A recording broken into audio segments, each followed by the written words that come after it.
ওং অজ্ঞানতিমিরান্ধস্য জ্ঞানাঞ্জনা শলাকয়া চক্ষুরিন্মীলিতং যেন তস্मै শ্রীগুরুবে নমঃ। শ্রীচৈতন্য মহাভীষ্টং স্থাপিতং যেন ভূতলে স্বয়ং রূপং কদাম্যহং দদাতি স্বপদান্তিকাম। হে কৃষ্ণ, মন অত্যন্ত চঞ্চল, শরীর ও ইন্দ্রিয় অধীর বিক্ষেপ উৎপাদক, দুর্দমনীয় এবং অত্যন্ত বলবান। তাই তাকে নিগ্রহ করার, বায়ুকে বশীভূত করার থেকেও অধিকতর কঠিন বলে আমি মনে করি। এই মন এতই বলবান ও দুর্দমনীয় যে সে কখনো কখনো বুদ্ধির ওপরে অধিপত্য বিস্তার করতে থাকে এবং তাকে পরিচালিত করতে থাকে। যদিও স্বাভাবিকভাবে মন বুদ্ধির অধীনেই থাকা উচিত। সাংসারিক মানুষকে প্রতিনিয়ত নানা রকম বিরুদ্ধ প্রকৃতির সঙ্গে সংগ্রাম করতে হয়। তাই তার পক্ষে মনকে সংযত করা অত্যন্ত কঠিন কাজ। কৃত্রিম উপায়ে শত্রু ও মিত্রের প্রতি সমদৃষ্টি সম্পন্ন হয়ে মনের ভারসাম্য সৃষ্টি করার অভিনয় করলেও স্বাভাবিকভাবে কোনো সাংসারিক মানুষ তা করতে পারে না, কারণ তা প্রচণ্ড বেগবতী। বায়ুকে সংযত করার চাইতেও সেটা বড় কঠিন কাজ। এরূপ দেহের রথের আরোহী হচ্ছেন আমাদের জীবাত্মা। বুদ্ধি হচ্ছে সেই রথের সারথি, আর মন হচ্ছে তার বলগা এবং ইন্দ্রিয়গুলি হচ্ছে ঘোড়া। এইভাবে মন ও ইন্দ্রিয়ের সাহচর্যে আত্মা সুখ ও দুঃখ ভোগ করে। চিন্তাশীল মনীষীরা এইভাবে চিন্তা করেন। বুদ্ধির দ্বারা মনকে পরিচালিত করা উচিত, কিন্তু মন এত শক্তিশালী ও দুর্দমনীয় যে বুদ্ধির দ্বারা পরিচালিত হওয়ার পরিবর্তে সে বুদ্ধিকেই পরাভূত করে, তাকে পরিচালিত করতে শুরু করে। ঠিক যেমন অনেক সময় জটিল সংক্রমণ ওষুধের রোগ প্রতিষেধক ক্ষমতাকে অতিক্রম করে। এই রকম শক্তিশালী যে মন, তাকে যোগ সাধনার মাধ্যমেই সংযত করা যায় এবং সংযত করার বিধান দেওয়া হয়েওছে। কিন্তু অর্জুনের মতো প্রবৃত্তি মার্গের মানুষের পক্ষেও তা সাধন করা বাস্তবসম্মত নয়। সুতরাং আধুনিক মানুষের সম্বন্ধে আর কী বা বলার আছে? এই সম্পর্কে এখানে বায়ুর যে উপমা দেওয়া হয়েছে তা খুবই উপযুক্ত। বেগবতী বায়ুকে দমন করার ক্ষমতা রাখাও কারোর নেই, এবং তার তুলনায় অস্থির মনকে বশ করা তো আরও কঠিন। মনকে দমন করার সবচাইতে সহজ পন্থা প্রদর্শন করে গেছেন শ্রী চৈতন্য মহাপ্রভু। সেই পন্থা হচ্ছে পুণ্য দৈন্য সহকারে হরে কৃষ্ণ মহামন্ত্র নাম করা। আসুন একবার আমার সাথে ভক্তি ভরে তাহলে বলুন, হরে কৃষ্ণা কৃষ্ণ কৃষ্ণ হরে হরে, হরে রাম রাম রাম হরে হরে। আবার বলুন, হরে কৃষ্ণ কৃষ্ণ কৃষ্ণ হরে হরে, হরে রাম রাম রাম হরে হরে। এই মহামন্ত্র আপনি প্রতিনিয়ত জপ করুন। এই পথ হচ্ছে সশৈব মনো কৃষ্ণ পদারবিন্দয়। মনকে সর্বত্রভাবে ভগবান শ্রীকৃষ্ণের সেবায় নিয়োজিত করতে হবে। তাহলেই আর কোনো কিছুর দ্বারা প্রভাবিত হয়ে মন উদ্বিগ্ন হবে না। পরমেশ্বর ভগবান বললেন, হে মহাবাহ, মন যে দুর্দমনীয় ও চঞ্চল তাকে কোনো সন্দেহ নেই, কিন্তু হে কন্তেয়, ক্রমশ অভ্যাস ও বৈরাগ্যের দ্বারা মনকে তো বশীভূত করা যায়। অবাধ্য মনকে সংযত করা যে কত কঠিন তা অর্জুন বুঝতে পেরেছিলেন। ভগবানও সেই কথা স্বীকার করলেন, কিন্তু সেই সঙ্গে ভগবান জানিয়ে দিলেন যে অভ্যাস ও বৈরাগ্যের দ্বারা তা সম্ভব। সে অভ্যাসটি কি? বর্তমান কলিযুগে তীর্থবাস, পরমাত্মার ধ্যান, মন ও ইন্দ্রিয়গুলির নিগ্রহ ও ব্রহ্মচর্য নির্জন বাস আদি কঠোর বিধি পালন করা সম্ভব নয়, কিন্তু কৃষ্ণ ভাবনামৃত অনুশীলন করার ফলে নববিধা ভগবত ভক্তি সাধন করা যায়। ভক্তির প্রথম ও প্রধান অঙ্গ হচ্ছে কৃষ্ণ কথা শ্রবণ। মনকে সমস্ত ভ্রান্তি ও অনর্থ থেকে শুদ্ধ করার জন্য এটি অতি শক্তিশালী পন্থা। কৃষ্ণ কথা যত বেশি শ্রবণ করা যায়, মন ততই প্রবুদ্ধ হয়ে কৃষ্ণ বিমুখ বিষয়ের প্রতি অনাসক্ত হয়। কৃষ্ণ ভক্তির প্রতিকূল কার্যকলাপ থেকে মনকে আসনাক্ত করার ফলে সহজেই বৈরাগ্য শিক্ষা লাভ করা যায়। বৈরাগ্য মানে হচ্ছে বিষয়ের প্রতি অনাসক্তি ও ভগবানের প্রতি আসক্তি। কৃষ্ণলীলায় মনকে আসক্ত করার থেকে নির্বিশেষ বৈরাগ্য অনেক বেশি কঠিন। কৃষ্ণ লীলার প্রতি আসক্তি বস্তুত খুবই সহজসাধ্য, কারণ কৃষ্ণ কথা শ্রবণ করা মাত্রই শ্রোতা তার প্রতি অনুরক্ত হয়। এই আসক্তিকে বলা হয় পরেশানুভব, অর্থাৎ পরমার্থিক সন্তোষ। এই অনুভূতি অনেকটা ক্ষুধার্ত ব্যক্তির প্রতি গ্রাসে গ্রাসে ক্ষুধা নিবৃত্তির রূপ তৃপ্তির মতো। ক্ষুধার সময় যতই ভোজন করা হয় ততই তৃপ্তি ও শক্তি অনুভব করা হয়। সেই রকম ভক্তির প্রভাবে মন বিষয় আসক্তি থেকে মুক্ত ও অপ্রাকৃত তৃপ্ত অনুভব হয়। এই পদ্ধতি অনেকটা সুদক্ষ চিকিৎসা এবং উপযুক্ত আহারের দ্বারা রোগ নিরাময় করার মতো। ভগবান শ্রীকৃষ্ণের চিন্ময় লীলা শ্রবণ করা হচ্ছে উন্মত্ত মনের দুঃখ চিকিৎসা, এবং কৃষ্ণপ্রসাদ হচ্ছে ভবরোগ নিরাময়ের উপযুক্ত তথ্যপথ্য। এই সর্বাঙ্গীন চিকিৎসা হচ্ছে কৃষ্ণ ভাবনামৃত, অর্থাৎ কৃষ্ণ ভাবনায় ভাবিত হয়ে তুমি শুধু নিজের মনে মনে বৈরাগ্য পালন করো আর ভালোবেসে বলো রাধা রাধা। অসংযত চিত্ত ব্যক্তির পক্ষে আত্মা উপলব্ধি দুষ্প্রাপ্য, কিন্তু যার মন সংযত এবং যিনি যথার্থ উপায় অবলম্বন করে মনকে বশ করতে চেষ্টা করেন তিনি অবশ্যই সিদ্ধি লাভ করেন। সেটি আমার অভিমত। ভগবান আমাদের এখানে জানিয়েছেন এবং জানিয়ে দিচ্ছেন যে জ্বর বিষয় থেকে মনকে অনাসক্ত করার যথার্থ চিকিৎসা গ্রহণ না করলে কখনোই যোগ সাধনায় সিদ্ধি লাভ করা যায় না। মনকে সুখ ভোগ নিয়োজিত রেখে যোগের অনুশীলন করাটা জল ঢেলে আগুন জ্বালাবার চেষ্টার মতো। মনকে সংযত না করে যোগ অনুশীলন করা কেবল সময়ের অপচয়। এই ধরনের লোক দেখানো যোগ সাধনা করে অর্থ উপার্জন করার একটি চাল মাত্র। চিন্তাশীল মনীষীরা এইভাবেই চিন্তা করেন, অর্থাৎ ভগবানের চরণে নিজেকে সমর্পণ করে সংযত ব্যক্তির মতো সব কিছু রেখে মনকে তার চরণে উপলব্ধি করে নিজের সিদ্ধি উপলব্ধি করা যায়। কিন্তু পরমার্থ সাধনের ব্যাপারে তা সম্পূর্ণ নিরর্থক। তাই নিরন্তর ভগবানের অপ্রাকৃত প্রেমময় সেবায় নিয়োজিত করে মনকে সংযত করতে হয়। কৃষ্ণ ভাবনামৃত বা ভগবৎ সেবা ছাড়া মনকে কখনো অসংযত করা যায় না। কৃষ্ণ ভাবনাময় ভগবত ভক্ত আলাদা প্রচেষ্টা ছাড়াই অনায়াসে যোগ সাধনার সমস্ত ফল লাভ করেন, কিন্তু কৃষ্ণ ভাবনাময় না হয়ে যোগ অনুশীলনকারীরা কখনোই তার যোগ সাধনায় সিদ্ধি লাভ করতে পারে না।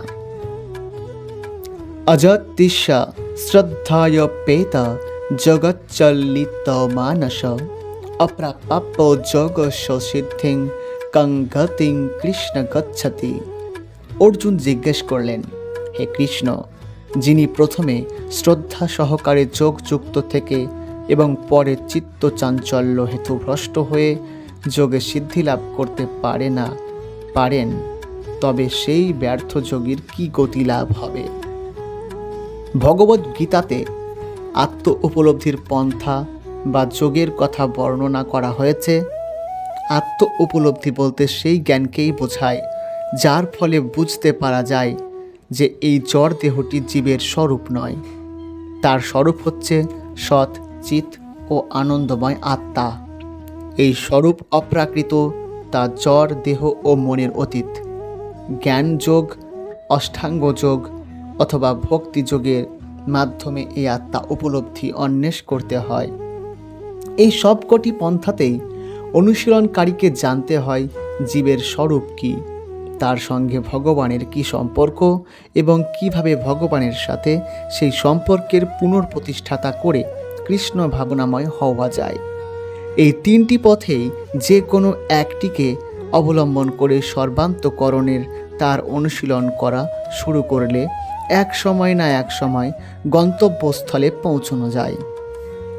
ভগবদ্গীতার ২য় অধ্যায়ে ভগবান আশ্বাস দিয়ে বলেছেন যে পরমার্থ সাধনের পথে স্বল্প প্রচেষ্টা ও জড় বন্ধন থেকে মুক্ত করে এবং মহৎ ভয়ের থেকে ত্রাণ করে।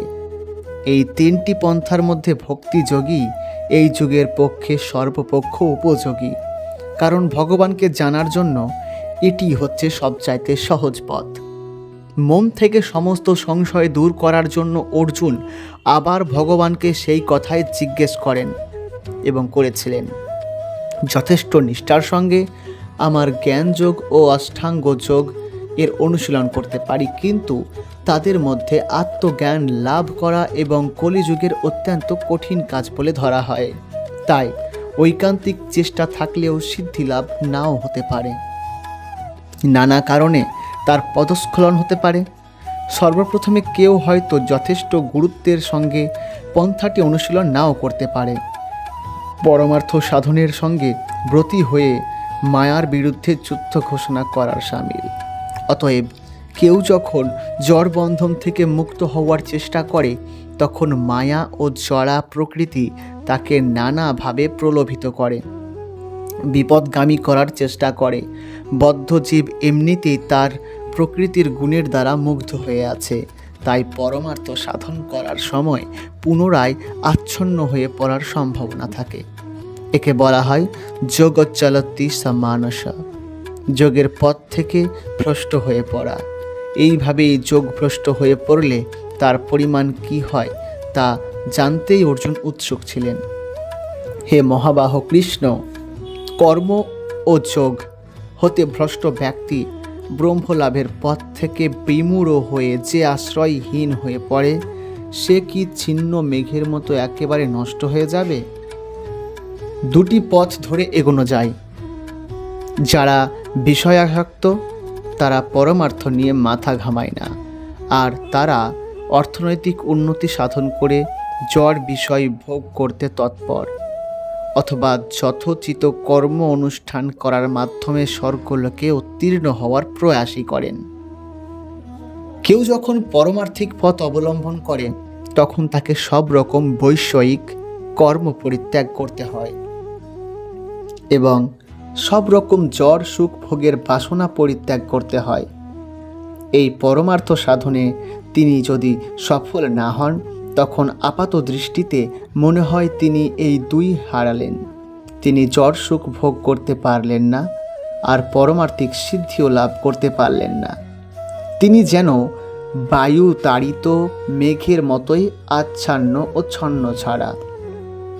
আকাশে অনেক সময় এক টুকরো মেঘ একটি ছোট মেঘ থেকে সরে গিয়ে একটি বড় মেঘের দিকে এগিয়ে যায়, কিন্তু যদি সেই বড় মেঘটির সঙ্গে যুক্ত হতে না পারে, তাহলে সেই বায়ুর দ্বারা বিতাড়িত হয়ে অসীম আকাশে হারিয়ে যায়। ব্রহ্মণ পথি কথাটির অর্থ হচ্ছে পরমার্থ সাধনের পথ, যার অনুশীলনের ফলে উপলব্ধি হয় এবং যে জীবের প্রকৃত স্বরূপ হচ্ছে তার আত্মা।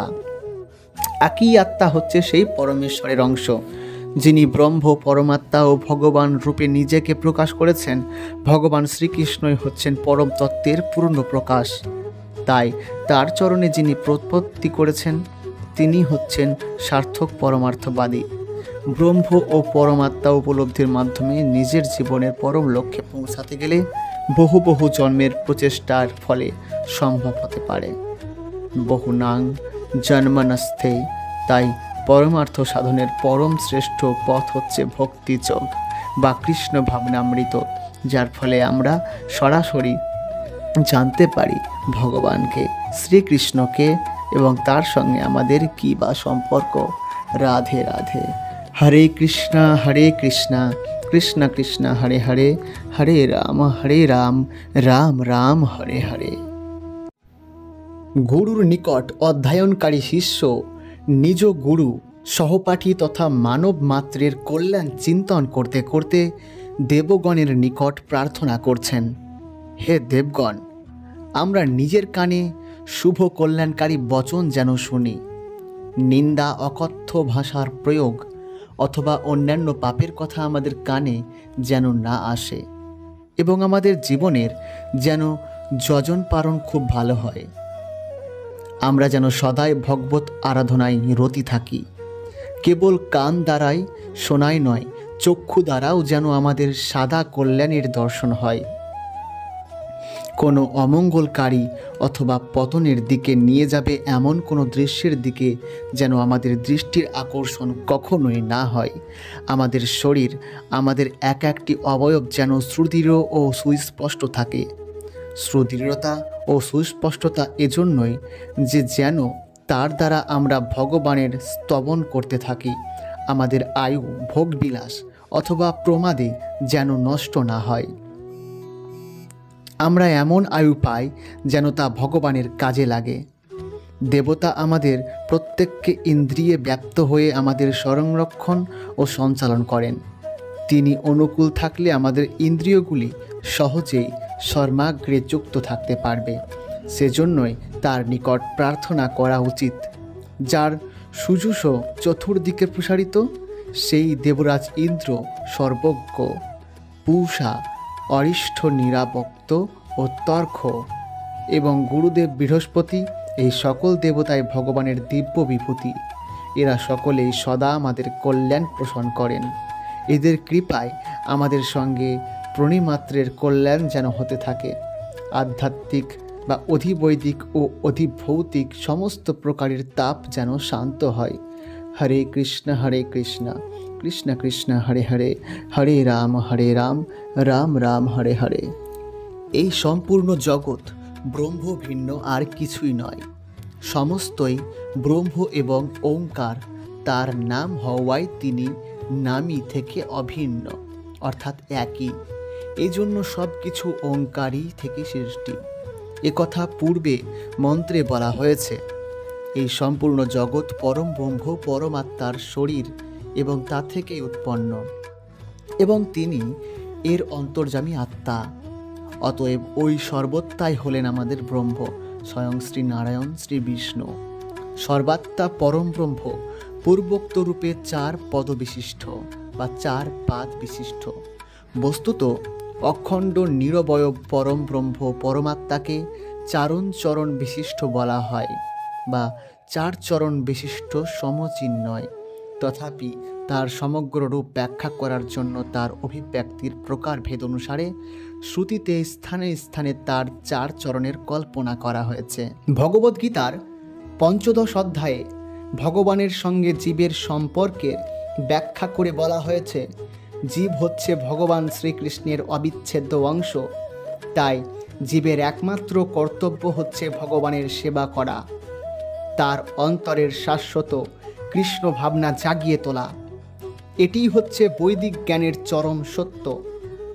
শ্রীমদ্ ভাগবত গীতা তার সমর্থনে বলা হয়েছে, অহোবত স্পশ্যচ্যত গরীয়ানাং যজ্জিহাগ্রে তর্বতে নাম ভূত্তম তেপস্তস্তে জুহুবু স্নায়ু রাজ্য ব্রহ্মাণুর চরণমা গৃণান্তি ইয়েতে। হে ভগবান, নিরন্তর যিনি আপনার নাম কীর্তন করেন, তিনি যদি চণ্ডালের মতো নিজ কুলেও জন্মগ্রহণ করেন, তবুও তিনি আধ্যাত্ম মার্গের অতি উচ্চতর অধিষ্ঠিত। এই প্রকারের মানুষ বৈদিক শাস্ত্রের নির্দেশ অনুসারে বহু তপস্যাচার্য করেছেন এবং সমস্ত পুণ্য তীর্থে বহু স্নান করে তিনি বহুবার বেদ অধ্যয়ন করেছেন। এমন মানুষকে আচার্যকুলে শ্রেষ্ঠ বলেই বিবেচনা করা হয়। সুতরাং বেদ থেকে আমরা বুঝতে পারি, যাগযজ্ঞ ও আচার অনুষ্ঠান করে স্বর্গলোকে উন্নতর ইন্দ্রিয় সুখ ভোগ করা যায় এবং ভোগ করার শিক্ষা বৈদিক শাস্ত্র আমাদের দিচ্ছেন। বৈদিক শাস্ত্রের প্রকৃত শিক্ষা হচ্ছে ভগবত ভক্তি লাভ করা, বৈদিক শাস্ত্র নির্দেশিত বিভিন্ন যোগ জ্ঞানের অনুষ্ঠান করা, সমস্ত বেদ, বেদান্ত ও উপনিষদ পুঙ্খানুপুঙ্খভাবে অনুশীলন করা এই যুগের মানুষের পক্ষে সম্ভব নয়। এই সমস্ত করার জন্য যেই শক্তি, যে জ্ঞান, যেই ঐশ্বর্য, নিষ্ঠার প্রয়োজন তা এই যুগের মানুষের নেই। তাই শ্রী চৈতন্য মহাপ্রভু এই কলিযুগের অধঃপতিত মানুষদের উদ্ধার করার জন্য ভগবানের দিব্য নামের সংকীর্তন করার পথ প্রদর্শন করে গেছেন। মহাপণ্ডিত প্রকাশানন্দ সরস্বতী যখন শ্রী চৈতন্য মহাপ্রভুকে জিজ্ঞেস করেন, যদিও তাকে সাক্ষাৎ নারায়ণ বলে মান্য করা হয়, তবুও বেদান্ত দর্শন পাঠ না করে তিনি কেন ভাবুকের মতো ভগবানের নাম কীর্তন করছেন? এর উত্তরে শ্রী চৈতন্য মহাপ্রভু বলেছেন, তার গুরুদেব বুঝতে পারেন যে তিনি অত্যন্ত মূর্খ, তাই তিনি তাকে শাসন করে উপদেশ দিলেন যে বেদান্ত শাস্ত্র অধ্যয়নে তার অধিকার নেই। এই বলে তিনি তাকে কৃষ্ণ মন্ত্র জপ করার নির্দেশ দিলেন। এই নাম জপ করতে করতে তিনি ভগবত ভক্তির ভাবে উন্মাদ হয়ে উঠলেন। এবং এই কলিযুগের অধিকাংশ মানুষই কিন্তু মূর্খ, বেদান্ত দর্শন বোঝার মতো ক্ষমতা তাদের নেই। তাই ভগবান বেদান্ত দর্শনের সারমর্ম ভগবত ভক্তির বার্তা বহন করে এনেছেন। এই ভক্তি লাভ করার পথ প্রদর্শন করে গেলেন। নিষ্কলুষ চিত্তে নিরপরাধ ভগবানের নাম জপ করার মাধ্যমে জড় বন্ধন থেকে মুক্ত হবার আশীর্বাদ দিয়ে গেলেন তিনি। বৈদিক জ্ঞানের শেষ কথা হচ্ছে বেদান্ত। ভগবান শ্রীকৃষ্ণ এই বেদান্ত দর্শনের মূল প্রবক্তা। যে মহাত্মা নিরন্তর ভগবান শ্রীকৃষ্ণের নাম কীর্তন করে অসীম আনন্দ উপভোগ করেন তিনি, আর তিনি হচ্ছেন প্রকৃত বেদান্ত ও তত্ত্ববেত্তা। কারণ সেটি হচ্ছে বৈদিক তাতেন্দ্রীয় তত্ত্বের চরম উদ্দেশ্য। ধর্মই বিহিত করে কর্মে তোমার অধিকার আছে, কিন্তু কোনো কর্মফলের অধিকার তোমার নেই। কখনো নিজেকে কর্মফলের হেতু বলে মনে করো না, এবং কখনো স্বধর্ম আচরণ না করার প্রতিও আসক্ত হইও না। এখানে আমাদের তিনটি জিনিস সম্বন্ধে বিবেচিত করতে হবে: কর্তব্য কর্ম, খেয়াল খুশি মতো কর্ম এবং নৈষ্কর্ম। কর্তব্য বাক্য কর্ম হচ্ছে প্রকৃতির তিনটি গুণের দ্বারা বদ্ধ অবস্থায় জাগতিক কর্ম। খেয়াল খুশির মতো কর্ম হচ্ছে শাস্ত্র অথবা গুরুদেবের অনুমোদন ব্যতীত কর্ম, এবং কর্তব্য কর্ম সম্পাদনা করাকেই বলা হয় নৈষ্কর্ম্য কর্ম। ভগবান অর্জুনকে নিষ্কার্ম বা নিষ্কর্মা না হতে উপদেশ দিয়েছিলেন। তিনি তাকে বলেছিলেন কর্মফলের প্রতি আসক্ত না হয়ে তার কর্তব্য কর্ম করে যেতে হবে তাকে। কারণ মানুষ যখন তার কর্মফলের প্রত্যাশা করে তখন সে কার্যকারণে জড়িত হয়ে জড় বন্ধনে আবদ্ধ হয়ে পড়ে, আর এইভাবেই সে কর্মের ফলস্বরূপ সুখ অথবা দুঃখ উপভোগ করে। কর্তব্য কর্মকে আবার তিন ভাগে ভাগ করা যায়, যথা বিধিবদ্ধ কর্ম, সংকটকালীন কর্ম ও আকাঙ্ক্ষিত কর্ম। কোনো রকম ফলের প্রত্যাশা না করে শাস্ত্রের অনুশাসন অনুসারে বিধিবদ্ধ কর্তব্য কর্ম হচ্ছে সত্যগুণের কর্ম। ফলের প্রত্যাশা করে যে কর্ম করা হয় তা সত্য, রজ অথবা তম যে গুণের প্রভাবেই করা হোক না কেন তা অশুভ। কারণ ফলের প্রত্যাশা মানেই কর্মবন্ধনে আবদ্ধ, আর ফলের প্রত্যাশা না করা মানেই শ্রীকৃষ্ণের প্রতি আনুগত্য হওয়া কর্ম। কর্তব্য কর্ম সকলেই করতে হয়, কিন্তু কোনো রকমের ফলের প্রত্যাশা না করে নিরাসক্তভাবে সেই কর্ম করতে হয়। এই প্রকারের ফলের আশাহীন কর্তব্য কর্ম নিঃসন্দেহেই তোমাকে মুক্তির পথে চালিত করে। রাধে রাধে। ভগবান তাই অর্জুনকে উপদেশ দিয়েছিলেন ফলাফল না ভেবে নিরাসক্তভাবে যুদ্ধ করে তার কর্তব্য কর্ম করে যেতে হবে। তার যুদ্ধে যোগ না দেওয়াই ছিল অন্য এক প্রকারের আসক্তি। এই প্রকারের আসক্তি কাউকে মুক্তির পথে চালিত করে না। হ্যাঁ বাচক অথবা না বাচক, যে কোনো প্রকারের আসক্তি তার বন্ধনের কারণ। কর্তব্য কর্ম থেকে নিষ্কাম বা নিষ্কর্মার মতো বিরত থাকা পাপ। তাই কর্তব্যবোধে যুদ্ধ করাই ছিল অর্জুনের পক্ষে মুক্তির একমাত্র শুভপথ। রাধে রাধে। যদা তে মোহ কৌলিলং বুদ্ধির ব্যতীত তিরিষ্যতি তদা গন্তাসি নির্বেদং শ্রোতাবস্য শ্রুতস্য চ। এইভাবে পরমেশ্বর ভগবানে অর্পিত নিষ্কাম কর্ম অভ্যাস করতে করতে যখন তোমার বুদ্ধি মোহরূপ ও গভীর অরণ্যকে সম্পূর্ণরূপে অতিক্রম করবে, তখন তুমি যা কিছু শুনেছ এবং যা কিছু শ্রবণীয় সেই শ্রবের প্রতি সম্পূর্ণরূপে নিক্ষেপ হতে পারবে। একবার আমার সঙ্গে মন্ত্র বলুন, হরে কৃষ্ণ কৃষ্ণ কৃষ্ণ হরে হরে, হরে রাম রাম রাম হরে হরে। ভগবানের মহান ভক্তদের অনেক সুন্দর দৃষ্টান্ত আছে, যারা কেবলমাত্র ভগবত ভক্তি গ্রহণ করার ফলে বৈদিক আচার অনুষ্ঠানের প্রতি উদাসীন হয়ে ওঠেন। যখন কোনো ব্যক্তি ভগবান শ্রীকৃষ্ণকে জানতে পেরে তার সঙ্গে চিরশাশ্বত সম্পর্ক সম্বন্ধে অবগত হয়, সে স্বাভাবিকভাবেই বৈদিক কর্মকাণ্ডের অনুষ্ঠানের প্রতি সম্পূর্ণরূপে উদাসীন হয়। এমনকি সে যদি অভিজ্ঞ ব্রাহ্মণও হয়। মহাভাগবত ও গুরু পরম্পরায় ধারায় আচার্য শ্রীমাধবেন্দ্র পুরী বলেছেন, সম্বন্ধ বন্ধনা ভদ্রমস্ত ভবত ভো স্নান তভুম নম ভো দেবা পিতরশ্চ তর্পণা বিদ্ধৌ নহং ক্ষমা ক্ষমত্তমা যত্র কাপ্যে নিঃশব্দ যাদব কুলোত্তমস্য কংসদেশ্য স্মারং স্মারং অঘং হরামি তদলং মন্যে কিমন্যে নমে। হে ভগবান, ত্রিসন্ধ্যায় আমি তোমাকে বন্দনা করি, তোমার জয় হোক। হে দেবতাগণ, হে পিতৃগণ, স্নানান্তে আমি তোমাদের উদ্দেশ্যে তর্পণ করি এবং করতে পারি না। আমার এই অক্ষমতা তোমরা ক্ষমা করো। এখন আমি যেখানেই অবস্থান করি না কেন, আমি যদুকুল শ্রেষ্ঠ কংসারী শ্রীকৃষ্ণের স্মরণ করতে পারি এবং তার ফলে আমি সমস্ত পাপ বন্ধন থেকে মুক্ত হতে পারি। আমার মনে হয় এটিই আমার পক্ষে যথেষ্ট। পরমার্থিক মার্গে যারা কনিষ্ঠ অধিকারী, তাদের পক্ষে বেদের নির্দেশ অনুযায়ী বিবিধ আচরণ অনুষ্ঠান পালন করা একান্ত প্রয়োজন। যেমন খুব সকালে স্নান করা, পিতৃপুরুষের উদ্দেশ্য তর্পণ করা, ত্রিসন্ধ্যায় মন্ত্র উচ্চারণ করা আদি। কিন্তু কৃষ্ণগত প্রাণ হয়ে যিনি ভক্তি সহকারে ভগবানের সেবা করেন, তাকে আর কোনো আচার অনুষ্ঠানের বিধি পালন করতে হয় না, কারণ তিনি ইতিমধ্যেই সমস্ত সাধনার পরম সিদ্ধি লাভ করেছেন।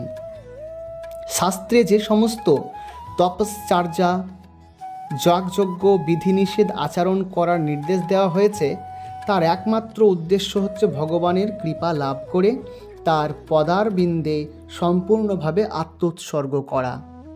তাই ভগবানের সেবায় যিনি নিজেকে উৎসর্গ করেছেন, তাকে আর সেই সমস্ত আচার অনুষ্ঠানের স্মরণ নিতে হয় না। সেই রকম বেদের উদ্দেশ্য হচ্ছে ভগবত ভক্তি লাভ করা। সেই কথা না জেনে যারা অন্ধের মতো আচার অনুষ্ঠান আদিতে নিয়োজিত হয়, তারা অনর্থক, তাদের সময় নষ্ট করে চলেছে তারা। যে মানুষ ভগবত ভক্তি লাভ করেছেন, তিনি শব্দপক্ষের স্তর উন্নীত হয়েছেন, অর্থাৎ তার কাছে বেদ উপনিষদের আর কোনো প্রয়োজনীয়তা নেই।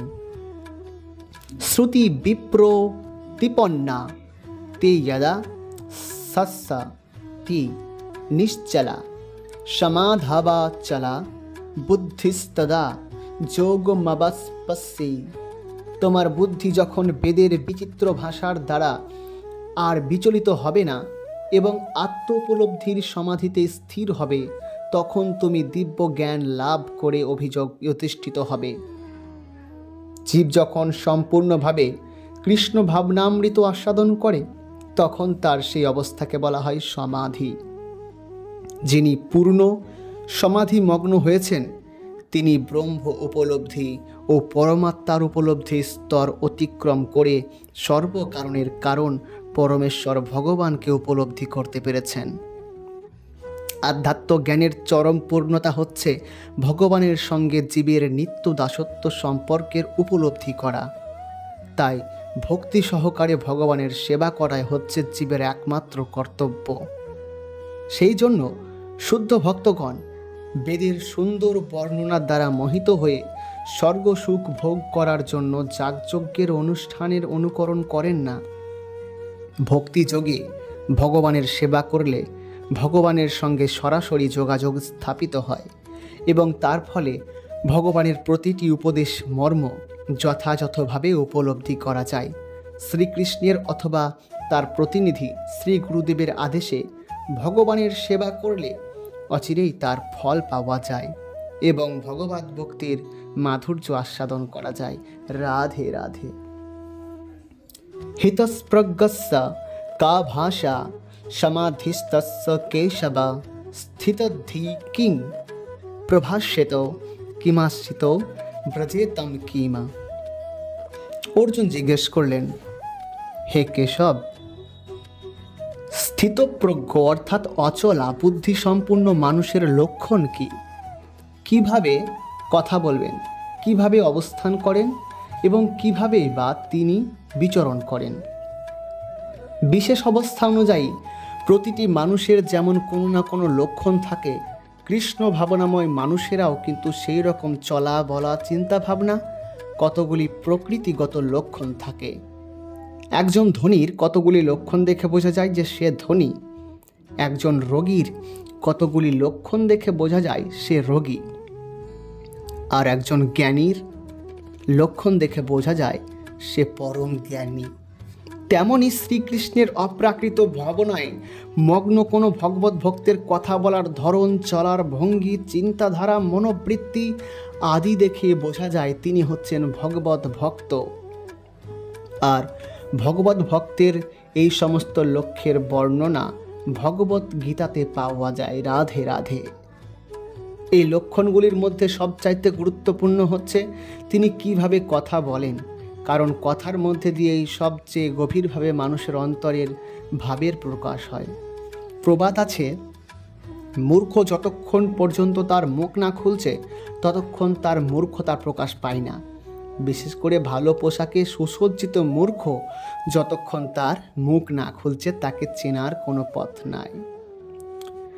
প্রজাহতি যদা কামন সর্বান পার্থ মনোগতান আত্মনিবর্তনা তুষ্টস হিতপ্রজ্ঞস্থৌচত্যে। পরমেশ্বর ভগবান বললেন, হে প্রার্থ, জীব যখন মানসিক জল্পনা কল্পনা থেকে উদ্ভূত সমস্ত মনোগত কাম পরিত্যাগ করে এবং তার মন যখন এভাবে পবিত্র হয়ে আত্মাতেই পূর্ণ পরিতৃপ্ত লাভ করে, তখনই তাকে স্থিতপ্রজ্ঞ বলা হয়।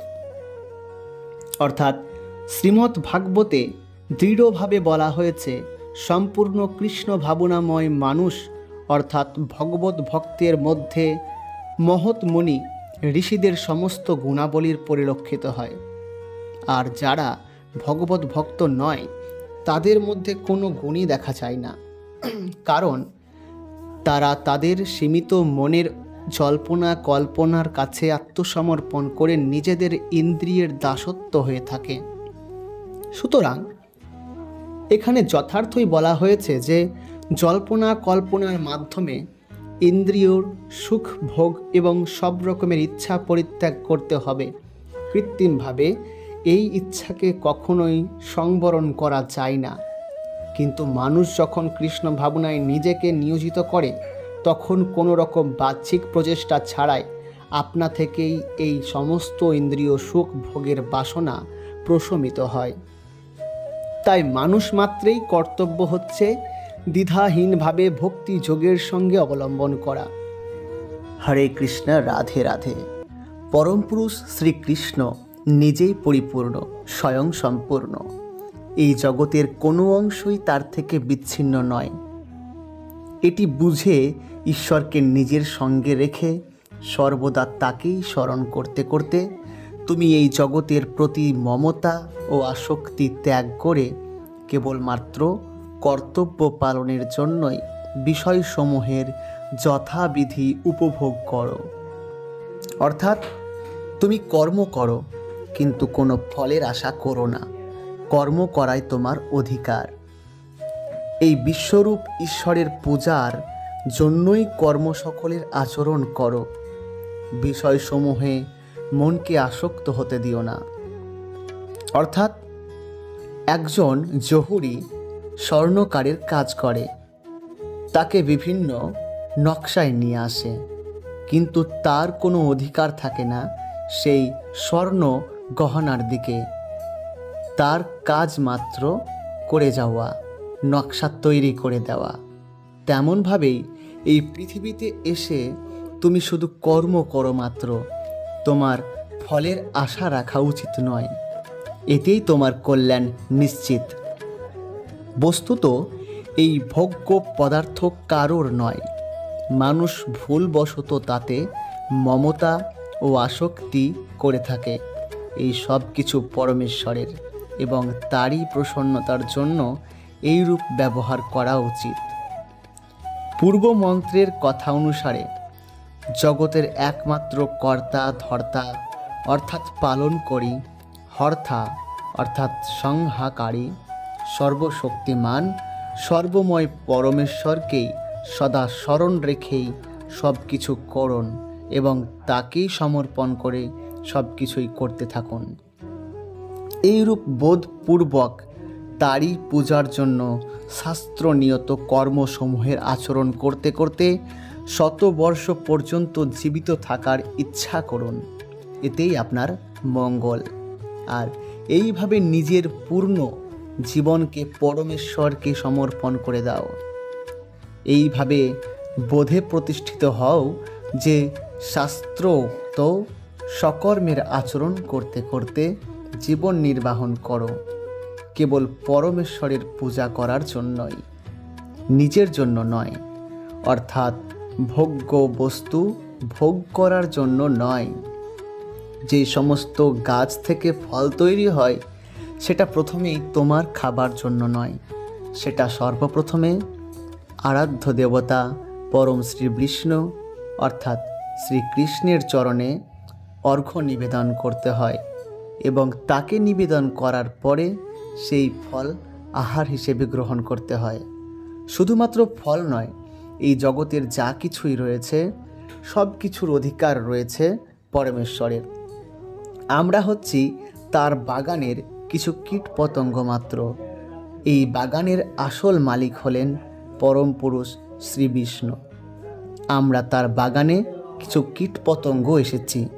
আমাদের উচিত প্রথমে তাকে সব কিছুর সমর্পণ করে তারপরে সেগুলো গ্রহণ করা।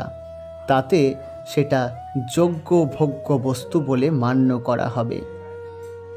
আর এমনটা করলেই সেই কর্ম তোমাকে বন্ধন করতে পারবে না। কর্ম করতে করতে কর্মসমূহে লিপ্ত না হওয়া, এটাই একমাত্র পথ। তাছাড়া কর্মবন্ধন থেকে মুক্ত হওয়ার কোনো পথ নেই।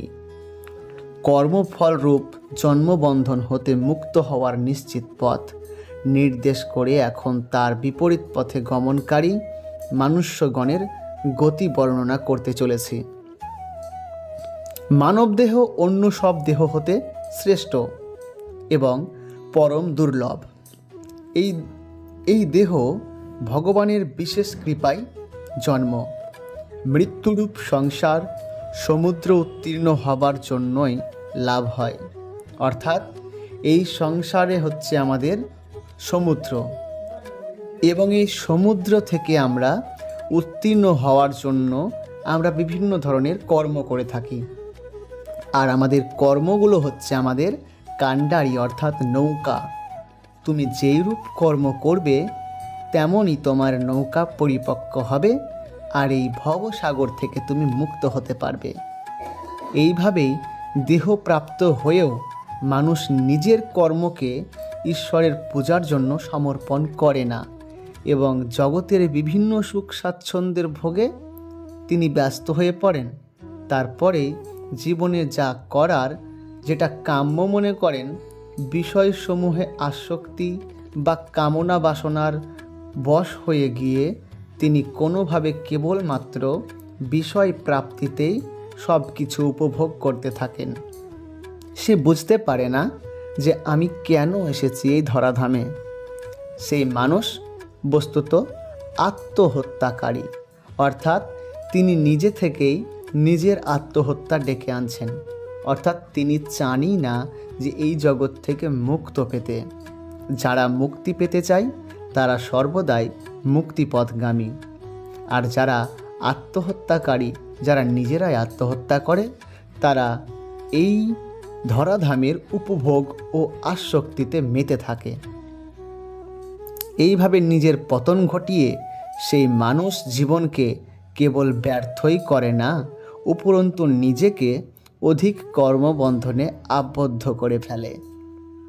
এই কামভোগ পরায়ণ মানুষ যেই কেউ হোক না কেন, সংসারে তার বিশাল নাম, যশ, বৈভব বা উচ্চ অধিকার থাক না কেন, মৃত্যুর পর কর্মসমূহের ফলস্বরূপ বারবার তাকে কুকুর, শূকর, কীট পতঙ্গাদি নানান শোক শাকান্ত পূর্ণ আসরিক যোনিসমূহে এবং ভয়ানক নরকাদিতে তাকে কষ্ট ভোগ করতে হয়, যেটা গীতার 16, 17, 19, 20 নম্বরে বর্ণনা করা হয়েছে।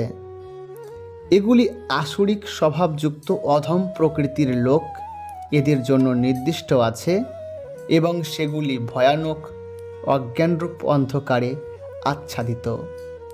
সেই কারণে গীতায় ভগবান বলেছেন, নিজেকে নিজে উদ্ধার করবে, নিজের পতন নিজেই ঘটাবে। যে পরমেশ্বরের সম্পূর্ণ জগতে ব্যপ্ত আছেন, যাকে সর্বদা সদা স্মরণ করতে করতে এবং যার পূজার জন্যই সমস্ত কর্ম করতে হয়, তিনি বা কেমন? সেই সর্বন্তর্যামী, সর্বশক্তিমান পরমেশ্বর নিশ্চল এবং একক। তথাপি তিনি মন হতেও অধিক তীব্র বেগযুক্ত। যে পর্যন্ত মনের গতি আমাদের আছে, তিনি তার থেকেও বেশি দিব্যমান। আমাদের মন এতটাই চঞ্চল, আমরা হঠাৎভাবে একটা ভাবনা ভাবতে ভাবতে কোনো দূরের ভাবনা ভাবি। আমাদের মন যদি এখন থাকে এই দেশে, তো আমাদের মন হঠাৎ করে দেশ পেরিয়ে, পৃথিবী পেরিয়ে, ব্রহ্মাণ্ড পেরিয়ে চন্দ্রমায় চলে যায়, যাই তো? কিন্তু ভগবান তার থেকেও তথাপি গুণ নিশ্চল ও তেজমান। মন তো সেই পর্যন্ত যেতেই সমর্থন হয় না যতটা পর্যন্ত তিনি যেতে পারেন। তিনি সকলের কাছে আছেন, জ্ঞানের মতন, অর্থাৎ সকলের কাছেই তিনি প্রথম থেকেই যান। আপনার কাছেও আছে, আমার কাছেও আছে, প্রত্যেকের আশেপাশে তিনি বিদ্যমান, প্রত্যেকটা বস্তুর মধ্যে তিনি বিদ্যমান। শুধুমাত্র তাকে ডাকতে জানতে হয়, তাকে দেখতে জানতে হয়। দেবতা ও মহর্ষিগণ পূর্ণরূপে তাকে জানতে পারেনি, তাকে দেখতে পারেনি, যতটা একটা প্রকৃত ভক্ত তাকে জানতে পেরেছে। যত তীব্র বেগযুক্ত বুদ্ধি ও মন ইন্দ্রিয়গণ আছে, অথবা বায়ু আদি দেবতা যত আছেন, নিজ শক্তি বলে তারা পরমেশ্বরকে অনুসন্ধান করতে সদা যতই অনুধাবন করুন, সেই পরমেশ্বরের নিত্য নিশ্চল হয়েও সেই সেবককে অতিক্রম করে পূর্বেই তার কাছেই বর্তমান থাকেন তিনি। তারা সেই স্থান পর্যন্ত যেতেই পারে না। অসীমের সীমা জ্ঞান সসীমের কিভাবে হতে হয়? কারণ বায়ু যদি দেবতাদের মধ্যে যে শক্তি আছে সব চাইতে বেগবান, আমাদের পরম পুরুষ ভগবান তার থেকেও বেগবান হাজার হাজার অধিক গুণ, যার দ্বারা তারা জলবর্ষণ, প্রকাশন, প্রতিগণিতের প্রণধারণ প্রভৃতি কর্ম করতে সমর্থন হন। সেই শক্তি তো অচিন্ত শক্তি পরমেশ্বরের থেকেই আসেন এবং তারই অংশ মাত্র, যার অংশ ছাড়া পুরো পৃথিবী, পুরো ব্রহ্মাণ্ড ভাবনা করা যায় না। প্রত্যেকটা দেবতা, প্রত্যেকটা মানুষ, প্রত্যেকটা জীব তারই অংশ মাত্র। পরমেশ্বরের চলনে একই কালে পরমেশ্বর বিরোধী ভাব, গুণ, ক্রিয়া যাতে বিদ্যমান থাকে, তিনি তো পরমেশ্বর। এমন ধরনের ভাবনা চিন্তা থাকা সত্ত্বেও এমন ভাবনা চিন্তাও রয়েছে এই জগতে যাদের মাধ্যমে পরমেশ্বরের বিরোধী থাকেন। এই সমস্ত মানুষ থেকে সাবধানে থাকবেন। তারা পরমেশ্বর বিরোধী। তাদের কাছে নিজ গুণই বড়, অর্থাৎ তারা নিজেদেরকে সবচাইতে স্বীয় মনে করেন, তারা নিজেকে ভগবান মনে করেন। এরা হলো আসুরিক বৃত্তি সম্পন্ন লোক। এদের থেকে দূরত্ব বজায় রাখাই ভালো। এবং যারা ভগবানে বিশ্বাসী, পরমেশ্বরে বিশ্বাসী, তারাই তার মহিমা পেয়ে থাকেন। অন্যভাবে কথা বলা যায় যে ভগবান নিজের দিব্যধামে বা লীলাধামে স্বীয় প্রিয় ভক্তগণের সুখ প্রদানের জন্য অপ্রাকৃত সগুণ সকার রূপে প্রকট হয়ে লীলা ক্রিয়া করেন। অর্থাৎ ভগবান নিজের প্রিয় ভক্তগণের মধ্যেই সর্বদাই থাকেন, কারণ তার ভক্তগণদের সুখ প্রদান করার জন্য। তাই তারা চলা আর নির্গুণ রূপে যে সদা সর্বদা অচল স্থিতি, তারই নাম চলা। এই রূপে তিনি শ্রদ্ধা প্রেমবর্জিত মনুষ্যগণকে কখনো দর্শন দেন না। অতএব সেই মনুষ্যগণের নিকটে তিনি দূর হতেও বহু দূরে। আর প্রেমী ভক্ত মানুষ প্রেম ভরে ডাকলে তিনি তৎক্ষণাৎ সেই সমস্ত ভক্তগণের সামনে প্রকট থাকেন। তাই ভক্তের জন্য তিনি নিকট হতেও নিকটে, আর যারা ভক্ত নয় অর্থাৎ অভক্ত, তারা ডাকলেও তাকে পাবেন না। এর অতিরিক্ত বলা যায় যে তিনি সদা সর্বত্র পরিপূর্ণ। তাই তিনি দূর হতেও দূর এবং নিকট হতেও নিকট, অর্থাৎ দূরের থেকেও অনেক দূরে, এবং তাকে ডাকলে পরে কাছের থেকেও খুব কাছের মানুষ, অর্থাৎ কাছের ভগবান, কাছের জন। কারণ এইরূপ কোনো স্থান নেই যেখানে তিনি নেই। সকলের অন্তর্যামী বলে তিনি অত্যন্ত নিকটস্থ, অর্থাৎ প্রত্যেকেরই মনের মধ্যে তিনি বাস করেন। আবার যারা অজ্ঞানী তারা একেই সেইভাবে জানতে পারেন না। তাদের পক্ষে তিনি দূরের থেকেও বহু দূরে অবস্থিত। বস্তুত সমস্ত জগতের আধার এবং পরম কারণ তিনি নিজেই। তাই বাইরে ভিতরে সব স্থানেই তিনি পরিপূর্ণ থাকেন। সর্বশেষে বলা যায় ভগবানের দর্শন খুবই সহজ বিষয়, আবার ভগবানের দর্শন প্রচণ্ড দুর্লভ একটা বিষয়। যদি কেউ মন থেকে সবিনয়ে তাকে ভক্তি ভরে ডাকে, তবে কোনো আকার, কোনো মূর্তির দরকার হবে না। তিনি তার মনের ভেতরেই সজাগভাবে উদয় হবেন এবং তাকে দর্শন দেবেন। আর যারা তাকে বিশ্বাস করেন না এবং যারা শুধুমাত্র দর্শনের লোভেই তাকে ডাকেন, তারা কখনোই অজ্ঞানীরা তাকে পাবেন না। অর্থাৎ আপনাকে জ্ঞানী হতে হবে, পরম বিশ্বাস রাখতে হবে এবং ভগবানের নিকট নিষ্কামভাবে নির্লোভ নির্স্বার্থে তার চরণে সমর্পণিত হতে হবে। যোগস্থ কুরু কর্মাণি সঙ্গং তক্তা ধনঞ্জয় সিদ্ধি সিদ্ধ সমভূতা সমত্তং যোগ উচ্চতে। হে অর্জুন, ফলভাগের কামনা পরিত্যাগ করে অভিত্য যোগস্থ হয়ে ধর্মস্থ বিহিত কর্ম আচরণ করো। কর্মের সিদ্ধি ও অসিদ্ধি সম্পর্কে যে সমবুদ্ধি, তাকেই যোগ বলা হয়। ভগবান শ্রীকৃষ্ণ অর্জুনকে যোগে যুক্ত হয়ে কর্ম করার নির্দেশ দিচ্ছেন। এখন প্রশ্ন হচ্ছে, যোগ বলতে কি বোঝায়? যোগের অর্থ হচ্ছে সদা চিত্ত চঞ্চলকারী ইন্দ্রিয়াদি সংযম করে একাগ্র চিত্তে পরমেশ্বরের ধ্যান করা। পরমেশ্বরকে। সর্বকারণে কারণ পরমেশ্বর হচ্ছেন ভগবান শ্রীকৃষ্ণ। এখানে যেহেতু তিনি নিজেই অর্জুনকে যুদ্ধ করতে আদেশ করেছেন, সুতরাং সেই যুদ্ধের ফলাফলের প্রতি তার আসক্ত হওয়া উচিত নয়। আর তার লাভ অথবা জয় নির্ভর করছে শ্রীকৃষ্ণের ইচ্ছার ওপর।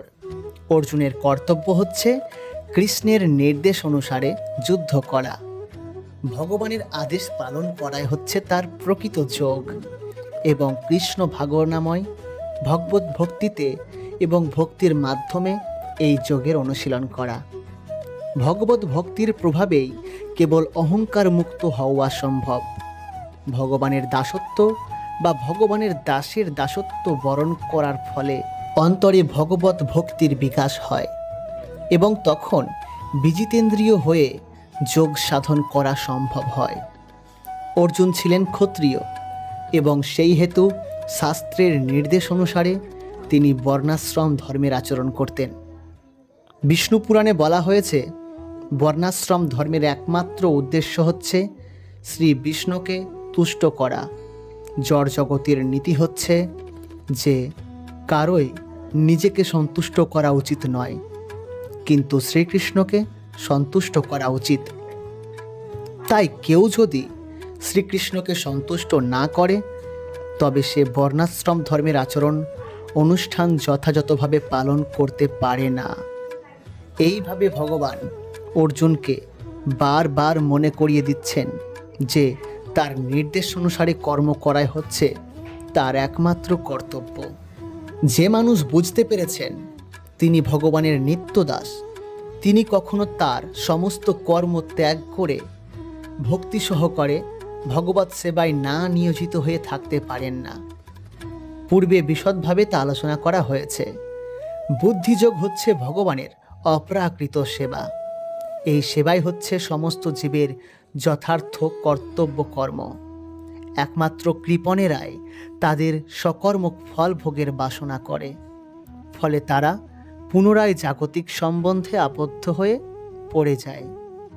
অভিযুক্ত কর্ম ছাড়া আর সমস্ত কাজকর্মই হচ্ছে ঘৃণ্য, কারণ সেই সমস্ত কাজকর্ম মানুষকে নিরন্তর জন্মমৃত্যুর চক্রে আবর্তিত করে। তাই তখন কখনোই কর্মফলের প্রত্যাশা করা উচিত নয়। ভগবান শ্রীকৃষ্ণকে তুষ্ট করার জন্য কৃষ্ণ ভাবনাময়ে ভাবিত হয়ে সমস্ত প্রকারের কাজকর্ম করা উচিত। বহু কষ্ট স্বীকার করে অথবা অসীম সৌভাগ্যের ফলে অর্জিত সম্পদ কিভাবে তার ব্যয় করতে হয় কৃপণ তা জানে না।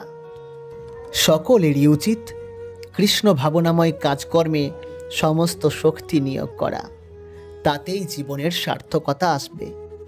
কিন্তু দুর্ভাগ্যবশত হতভাগ্য মানুষেরা এই অমূল্য সম্পদ পাওয়া সত্ত্বেও ভগবানের সেবায় ব্রতী না হয়ে কৃপণের মতো এই অমূল্য সম্পদটাকে অপচয় করে। যিনি ভগবত ভক্তির অনুশীলন করেন তিনি এই জীবনের পাপ পুণ্য উভয় থেকেই মুক্ত হন। অতএব নিষ্কাম কাজকর্মের অনুষ্ঠান করো, সেটি হচ্ছে সর্বাঙ্গীন কর্মকৌশল। শরণাতীত কাল ধরে প্রতিটি জীব তার শুভ ও অশুভ কর্মফল সঞ্চয় করছে। এই কর্মফলের জন্যই সে জন্মমৃত্যুর চক্রে আবর্তিত হচ্ছে এবং জড়জাগতিক ক্লেশের দ্বারা জর্জরিত হচ্ছে। অজ্ঞতার অন্ধকারে আচ্ছন্ন হয়ে পড়ার ফলে জীব তার স্বরূপ ভুলে গেছে। এই দুঃখদায়ক অবস্থা থেকে নিষ্কৃতি পাওয়ার উপায় হচ্ছে গীতার নির্দেশিত ভগবানের উপদেশ হৃদয়ঙ্গম করে তার সেবায় নিজেকে সম্পূর্ণভাবে উৎসর্গ করা। তাহলে আমাদের অজ্ঞতার আবরণ উন্মোচিত হবে এবং জন্ম জন্মান্তরের কর্ম ও কর্মফলের শৃঙ্খলায়িত শাস্তি ভোগের কবল থেকে আমরা মুক্ত হতে পারব। সেই জন্য সকল কর্মফলের প্রক্রিয়াকে পরিশুদ্ধ করে তোলার পন্থাস্বরূপ কৃষ্ণ ভাবনাময় কর্মে নিযুক্ত থাকতে অর্জুনকে পরামর্শ দিয়েছিলেন। মনীষীগণ ভগবানের সেবায় যুক্ত হয়ে কর্মজাত ফল ত্যাগ করে জন্ম মৃত্যুর বন্ধন থেকে মুক্ত হতে পারেন সহজেই। এইভাবে তারা সমস্ত দুঃখ দুর্দশার অতীত অবস্থা লাভ করেন। পরমেশ্বর ভগবান, যিনি সব কিছু আশ্রয় করেন এবং যিনি মুক্তিদাতা মুকুন্দ নামে খ্যাত, তার পদ্মপল্লব রূপ তরণীর আশ্রয় যিনি গ্রহণ করেছেন, তিনি অনায়াসে এই ভব সমুদ্র উত্তীর্ণ হন। তার কাছে এই ভব সমুদ্র গোস্পদতুল্য। ভগবানের মহান ভক্তদের অনেক সুন্দর দৃষ্টান্ত আছে, যারা কেবলমাত্র ভগবত ভক্তি গ্রহণ করার ফলেই বৈদিক আচার অনুষ্ঠানের প্রতি উদাসীন হয়ে ওঠেন। যখন কোনো ব্যক্তি ভগবান শ্রীকৃষ্ণকে জানতে পেরে তার সঙ্গে চিরশাশ্বত সম্পর্ক সম্বন্ধে অবগত হয়, সে স্বাভাবিকভাবেই বৈদিক কর্মকাণ্ডের অনুষ্ঠানের প্রতি সম্পূর্ণরূপে উদাসীন হন। জীব যখন সম্পূর্ণভাবে কৃষ্ণ ভাবনামৃত আস্বাদন করে, তখন তার সেই অবস্থাকে বলা হয় সমাধি। যিনি পূর্ণ সমাধিবিঘ্ন হয়েছেন, তিনি ব্রহ্ম উপলব্ধি ও পরমাত্মার উপলব্ধি স্তর অতিক্রম করে সর্বকারণের কারণ পরমেশ্বর ভগবানকে উপলব্ধি করতে পেরেছেন। আধ্যাত্ম জ্ঞানের চরম পূর্ণতা হচ্ছে ভগবানের সঙ্গে জীবের নিত্য দাসত্ব সম্পর্কের উপলব্ধি করা। তাই ভক্তি সহকারীর ভগবানের সেবা করাই হচ্ছে জীবের একমাত্র কর্তব্য। সেই জন্য শুদ্ধ ভগবত ভক্ত বেদের সুন্দর বর্ণনার দ্বারা মোহিত হয়ে স্বর্গসুখ ভোগ করার জন্য যাগযজ্ঞের অনুষ্ঠান করে না। ভক্তিযোগে ভগবানের সেবা করলে ভগবানের সঙ্গে সরাসরি যোগাযোগ উপস্থিত হয় এবং তার ফলে ভগবানের প্রতিটি উপদেশের মর্ম যথাযথভাবে উপলব্ধি করা যায়। শ্রীকৃষ্ণ অথবা তার প্রতিনিধি শ্রী গুরুদেবের আদেশে ভগবানের সেবা করলে অচিরেই তার ফল পাওয়া যায় এবং শ্রীমদ্ ভগবত ভক্তির মাধুর্য আস্বাদন করা যায়। অর্জুন জিজ্ঞেস করলেন, হে কেশব, স্থিতপ্রজ্ঞ অর্থাৎ অচলা বুদ্ধি সম্পূর্ণ মানুষের লক্ষণ কি? তিনি কিভাবে কথা বলেন, কিভাবে অবস্থান করেন এবং কিভাবে বা তিনি বিচরণ করেন? বিশেষ অবস্থা অনুযায়ী প্রতিটি মানুষেরই যেমন কোনো না কোনো লক্ষণ থাকে, কৃষ্ণ ভাবনাময় মানুষেরও তেমন সেই রকম চলা বলা চিন্তা ভাবনা কতকগুলি প্রকৃতগত লক্ষণ থাকে। একজন ধনীর কতগুলি লক্ষণ দেখা যায়, যেমন বোঝা যায় সে ধনী। একজন রোগীর কতগুলি লক্ষণ থাকে, দেখে বোঝা যায় সে রোগী। একজন জ্ঞানীর লক্ষণ থাকে, তাকে দেখে বোঝা যায় সে জ্ঞানী।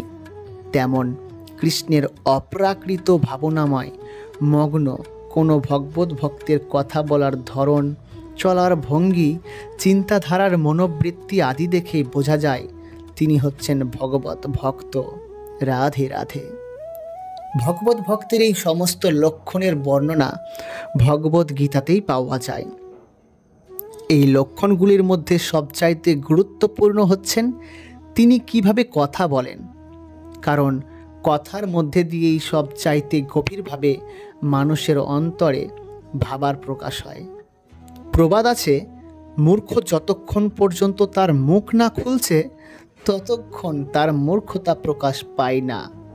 বিশেষ করে ভালো পোশাকে সজ্জিত মূর্খ যতক্ষণ তার মুখ না খুলছে তাকে চেনার উপায় নেই। কিন্তু যখনই সে মুখ খোলে তখনই তার পরিচয় প্রকাশ পায়। কৃষ্ণ ভাবনায় মানুষকে প্রাথমিক লক্ষণ হচ্ছে তিনি শ্রীকৃষ্ণ অথবা শ্রীকৃষ্ণ সম্বন্ধীয় বিষয় ছাড়া আর কোনো কথাই বলে না। অন্যান্য লক্ষণ তখন স্বাভাবিকভাবেই তার মধ্যে প্রকাশিত হয়। হ্যাঁ, খুব ভালো। তাই একবার আমার সাথে বলুন সেই মহামন্ত্র, হরে কৃষ্ণা কৃষ্ণ কৃষ্ণ হরে হরে, হরে রামা রাম রাম হরে হরে। আমি শ্রীকৃষ্ণ, আমার প্রত্যেকটা কথা তোমার জন্য অনেক গুরুত্বপূর্ণ। যখন মানুষ তার হৃদয়ে সন্দেহ, দুঃখ হতাশায় আচ্ছন্ন হয়, তখন আমার মুখের বাণী অমৃতের মতো শান্তি দেয়। আমার রচিত শ্রীমদ্ ভাগবত গীতা শুধু একটা ধর্মগ্রন্থ নয়, এটি তোমার জীবনযাত্রার বিজ্ঞান। আজ আমরা শোনাব সেই জ্ঞানের কিছু উপদেশ, যেগুলো শুনলে তোমার মন শান্ত হবে, তোমার আত্মা হবে আলোকিত। তোমার আত্মা কখনোই জন্ম নেয় না, কখনো মরে না, শুধু দেহ পরিবর্তন হয়। কারণ তোমার আত্মা হলো চিরন্তন। নিজের দেহকে কখনো দেহ মনে করো না, এবং তুমি নিজেকেও কখনো নিজের দেহ মনে করো না। তুমি নিজে এক অমর আত্মা, যেটা সব সুখ দুঃখ লাভ ক্ষতির ঊর্ধ্বে। যেটা শুধুমাত্র উপলব্ধি করা যায়, সে কখনো ভয় পায় না। না হারানোর ভয় থাকে, না মৃত্যুর ভয় থাকে, না সে কান্না করে। শুধু এই সমস্ত ব্যবহার করে তোমার দেহ। আত্মা তো চিরন্তন, অন্তহীন। তুমি শুধু কর্ম করো, কিন্তু ফলের আশায় থেকো না।